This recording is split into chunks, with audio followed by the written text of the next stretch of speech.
따라서 예수님의 십자가. 오늘 말씀은 이제 예수님께서 십자가를 지시고 또 십자가 위에서 일어났던 일을 이렇게 말씀하고 있는데,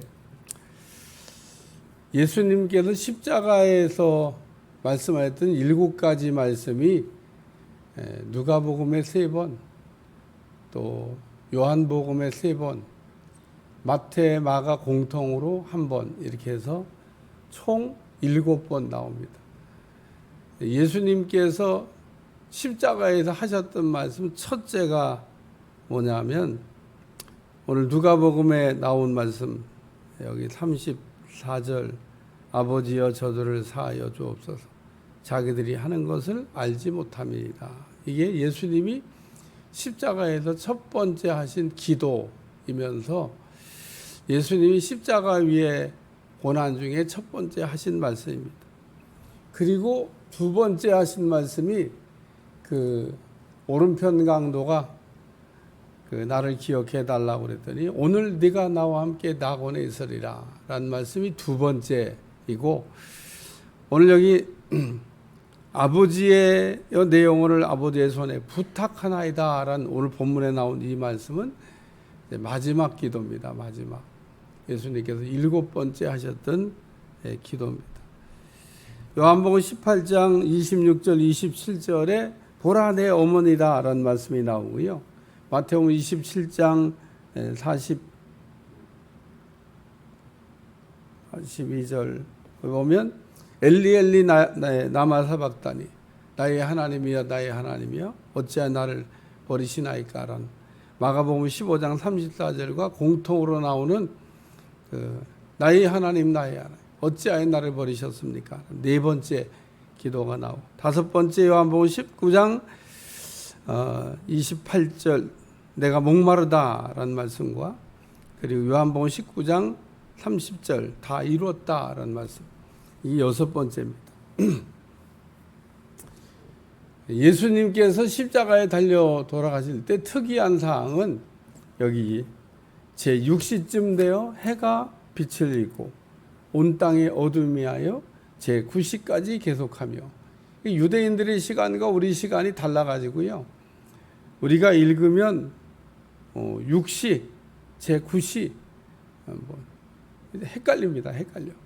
그러니까 성경에 나오는 모든 그 유대인들의 시간에는 우리 시차가 있죠. 시차 6시간을 무조건 더하면 됩니다.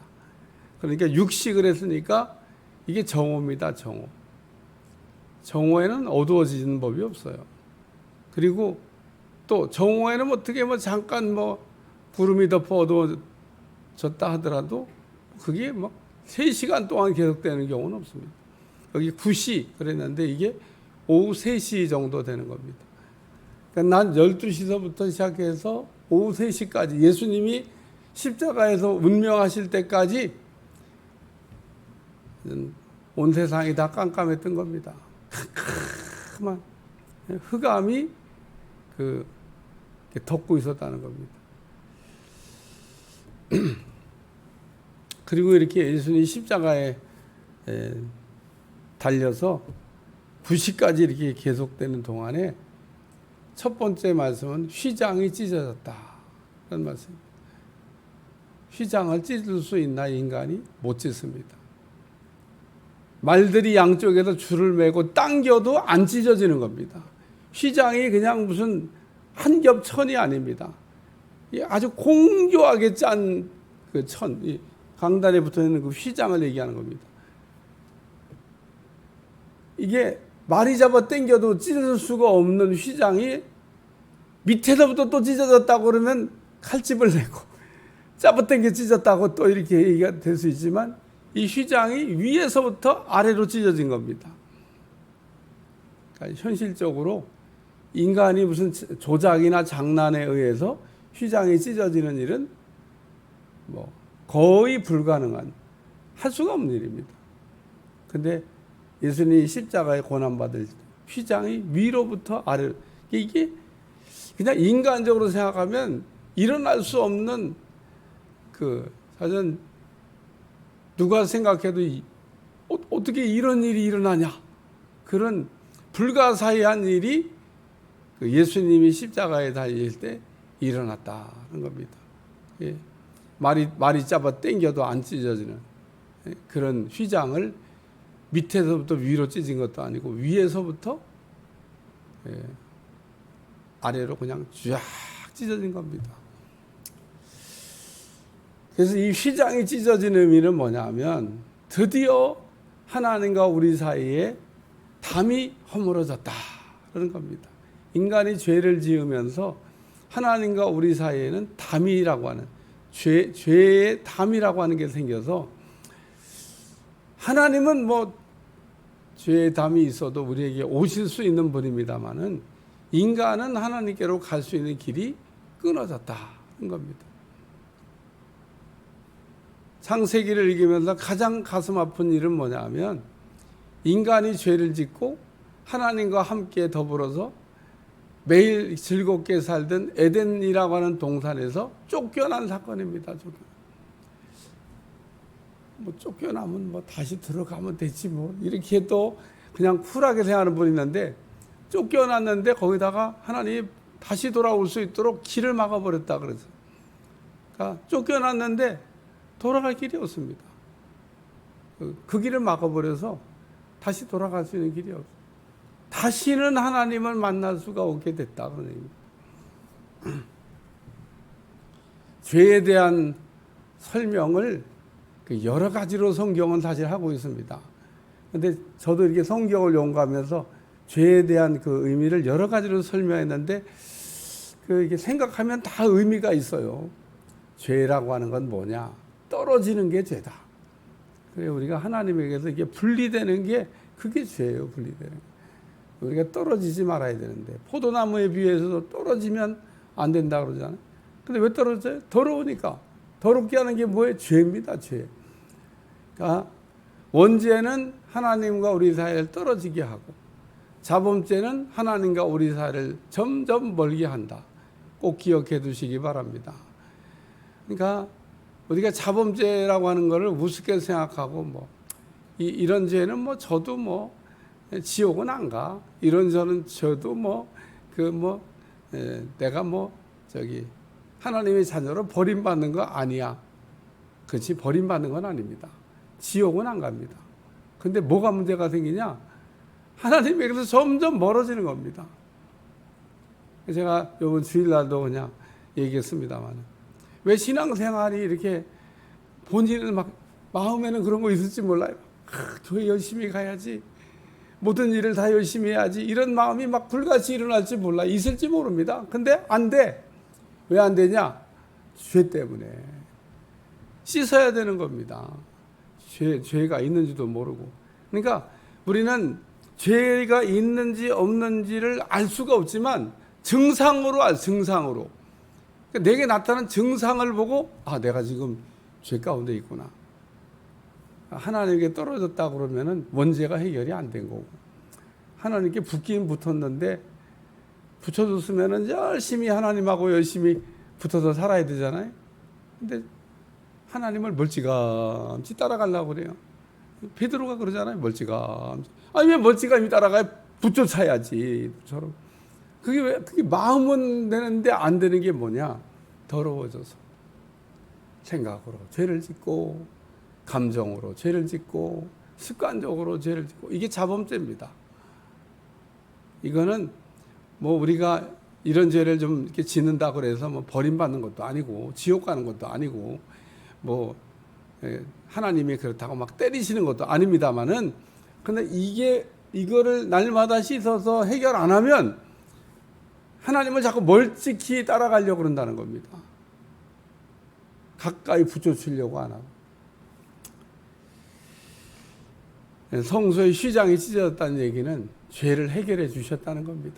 하나님과 우리 사이에 담이 허물어지고 하나님께로 나아가는 길이 열렸다는 겁니다. 누구를 통해서? 예수님을 통해서. 그러니까 그냥 우리가 그냥은 못 가지만 예수님을 통해서 내가 곧 길이라고 그러잖아요. 나로 말미암지 않고는 아버지께로 올 자가 없느니라. 예수님을 통해서 우리가 하나님께로 나아가는 길이 열렸다는 얘기를 말씀하고 있는 겁니다. 휘장이 찢어진 거. 대단히 중요한 의미를 갖고 있는. 우리 주님이 십자가를 지신 사건이 휘장 찢는 사건이다. 하나님과 우리 사이에 담을 허무신 사건이다. 이렇게 우리가 이해를 하고 있어도 뭐 틀린 말은 아닌 거죠. 세 번째는 부르짖어 기도했다는 겁니다. 예수님이 마지막 기도가 부르짖는 기도입니다. 저는 제발 목사가 얘기해도 성경적이 아니면은 잘 그냥 좀 분별을 좀 해야 됩니다. 우리나라의 유명한 설교하시는 아볼로 같은 분이 하나님이 귀가 어두우시냐? 왜 큰 소리로 기도하냐? 조그맣게 해도 얘기 다 알아듣는다. 그 교회는 아마 잠잠한가 봐요. 뭐 그런 장록이 있어요. 어디 가면 이런 소리도 내기가 어려워. 워낙 조용해서 이런 소리도 내면은 실례야. 조용한 교회가 있습니다. 기도할 때도 조용하고 예배 드릴 때 조용하고 뭐 굉장히 경건한 것 같고요.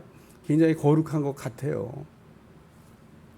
근데 성경에 우리가 막 펜으로 혹은 형광펜으로 근다고 우리가 더러워지는 게 아니고요. 우리가 부르짖어 기도한다고 하나님이 그 기도를 책하시는 게 아닙니다. 성경에는 분명히 부르짖는 기도가 나옵니다. 모세 한 번도 부르짖는 기도 외에 다른 기도를 한 일이 없습니다. 출애굽기 한번 읽어보세요. 모세는 단 한 번도 부르짖는 기도 외에 다른 기도를 쓴 일이 없습니다. 오로지 하나님 앞에 부르짖어 기도했습니다. 모세가 부르짖어 기도했다는데, 예수님도 부르짖어 기도했다는데, 뭔 부르짖는 기도를 하지 못하게 이게 자기 자의적인 생각으로 막냐, 그런 얘기입니다. 그거는 회개해야 돼, 회개해야 돼. 무지해서 그런 거니까. 나중에 이제 하나님 앞에 가서 너 왜 그랬냐고, 몰라서 그랬죠. 아니 네가 성경 박사인데 그것도 몰라? 그러면 그래도 몰라서 그랬죠. 여기 큰 소리로 불러 이르시되 아버지여 내 영혼을 아버지의 손에 부탁하나이다.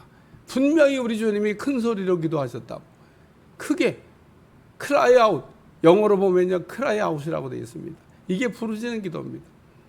그러니까 우리 주님도 분명히 부르짖는 기도를 했기 때문에 저는 기도를 배우면서 제일 먼저 배운 게 부르짖는 기도를 배웠습니다.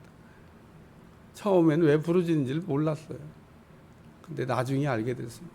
야, 이게 정말 우리가 기도를 뚫는데 부르짖는 기도보다 더 주는 게 없구나. 부르짖는 기도를 모르면서 기도가 뚫렸다? 제가 볼 때 거의 거짓말입니다. 부르짖는 기도를 해봐야 되고 부르짖는 기도를 알아야, 그래야 기도가 뚫리는 겁니다. 기도가 뚫린 다음에 또 부르짖는 기도를 하지는 않습니다. 기도가 이게 뚫리고 나면 그 다음에는 그냥 조용하게 기도하다가 그 다음에 조금 더 가면 아예 기도 소리를 안 낼 수도 있습니다. 그게 임재기도입니다. 임재기도 때는 말을 안 합니다. 말 안 해도 이렇게 의사소통이 되더라고요. 그러니까 기도가 여러 가지 종류가 있는, 여러 가지 종류가. 부르짖는 기도도 있고 영의 기도도 있고 임재 기도도 있고. 근데 기도하는 순서를 보니까 이 세 가지 단계의 순서로 기도가 가요. 부르짖는 기도로, 그 다음에 영의 기도, 임재 기도. 그래서 예수님이 영혼을 이렇게 아버지 손에 부탁한다. 내 영혼을 아버지의 손에 부탁하나이다. 예수님 안 하셔도 될 것 같은데, 뭐 이 땅에 죄 없이 오셔서 죄 없이 사시다가 죄 없이 죽으셨는데, 그리고 마지막까지도 하나의 뜻을 이루시게 다 잘 하셨는데, 아니 이런 분이 무슨 마지막에 아버지여 내 영혼을 아버지의 손에 부탁하나이다 라는 기도를 하냐. 우리의 인생의 마무리 기도는 이렇게 해야 된다는 겁니다. 오늘 우리가 인생의 마무리하는 죽음을 앞두고 뭔 기도를 해야 될까? 글쎄, 천국에서 다시 보자. 불신자가 많으면 그런 유언 정도는 남길 수 있을 것 같고, 아버지여 내 영혼을 아버지의 손에 부탁하나이다. 끝까지 맡기는 거죠. 끝까지. 하나님께서 맡기면 책임져 주십니다. 안 맡기니까 책임을 안 져주시지, 맡기기만 하면 하나님께서 우리가 생각하는 것보다, 우리가 원하는 것보다 더 완벽하게 일을 깔끔하게 마무리해 주십니다. 세 번째 말씀은 백부장의 증언입니다. 오늘은 총정리를 한번 해보겠습니다. 백부장이 뭐라고 얘기했냐면 예수님은 의인이시다. 그리고 증언을 했어요. 예수님을 제일 처음 신문했던 빌라도 예수님이 죄가 없다는 얘기를요 여러 번 했습니다. 그러니까 빌라도는 나쁜 놈인 겁니다. 죄가 없는 걸 알았으면 이유 없이 무죄 석방을 해야 되는 겁니다.